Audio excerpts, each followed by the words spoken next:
Hey folks, John Ferguson Smart here. ChatGPT is all the new rage and everyone's talking about it. People seem to fall into two camps. Either they praise it to the heavens, it does everything perfectly, or it's total rubbish and we can make fun of it because it makes lots of mistakes. What's my take on it? Is AI going to take your job if you're a test automation engineer? My personal view is that it is a flawed technology in many regards, but it can be useful for quite a lot of steps, quite a lot of things. If you know how to use it, you can get a lot of value out of it. Is it going to take your job? Probably not. There's a huge shortage of test automation engineers, good ones at least. There's a huge need to automate acceptance tests. I've never seen a team that I work with that has too many test automation engineers. Most of them don't have enough or don't have any at all.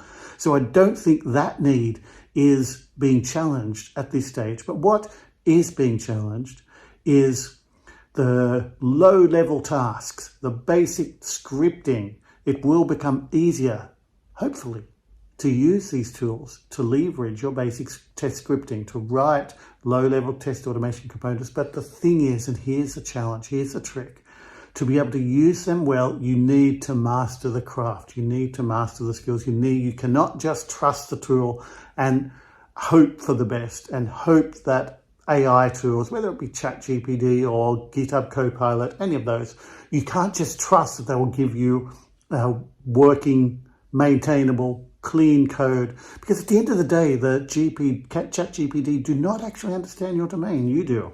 You understand your domain. That's where your power comes in. So the trick here, if you want to stay competitive, if you want to stay in the market, is make sure you are on top of your craft, that you are able to leverage tools like ChatGPT, like GitHub Copilot, like other AI automation tools. When they evolve, when they become more reliable, make sure you know how to use them. Make sure you know how to use them without relying on them. Because if you can do that, then you can get a lot of value. If you trust them totally, you'll probably get into trouble. So that's my take on AI in test automation at this point in time.